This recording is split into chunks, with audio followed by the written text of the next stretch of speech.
வணக்கம்.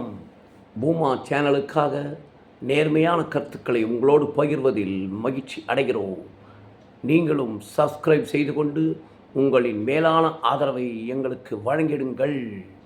இன்று முதல்வர் விஜய் அவர்கள் 300 பஸ்கள் துவக்க விழா நிகழ்ச்சியில் கலந்து கொண்டது மற்றும் பஸ்ஸில் ஏறி டிக்கெட் வாங்கியது, மக்களோடு மக்களாக பயணித்தது அனைவருக்கும் மகிழ்ச்சியான விஷயம்தான்.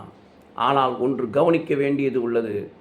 தாவேக அரசை ரீல்ஸ் அரசு என்று எதிர்க்கட்சியினர் சொல்லிக் கொண்டிருக்கின்றனர், குறிப்பாக திமுக உட்பட. ஆனால் நடக்கும் சம்பவங்கள் அதற்கு வலு சேர்ப்பதாகத்தான் தெரிகிறது. மேலும் சட்டசபையில் எங்கே அப்பாவை காணோம் என்று முதல்வர் விஜய் அவர்கள் செய்கையோடு செய்ததும் அப்படித்தான் தோன்றுகிறது. வெளியில் வந்தாலே ரீல்ஸ், அவுட்டோர் ஷூட்டிங் என்பது போல் ஆகிவிட்டது. இதை அவர்கள் சரி செய்து கொள்வது மிகவும் நல்லது.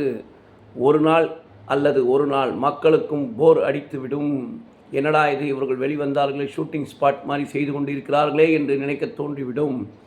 ஆகையால் முதல்வர் விஜய் அவர்கள் இது குறித்து எச்சரிக்கையுடன் இருக்க வேண்டும் என பூமா சேனல் வாயிலாக கேட்டுக்கொண்டிருக்கிறோம்.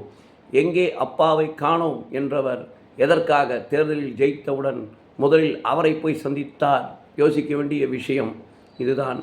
இப்படி சட்டசபையில் அவர் பேசியது ஏற்றுக்கொள்ள முடியாதது. எதிர்க்கட்சிகள் எவ்வளவு வேண்டுமானாலும் நையாண்டி நக்கல் செய்தால் அது மக்களுக்கு தெரிய போவதில்லை. ஆனால் வெற்றி பெற்றவர்கள் பேசுவது உடன் மக்களுக்கு தெரிந்துவிடும்.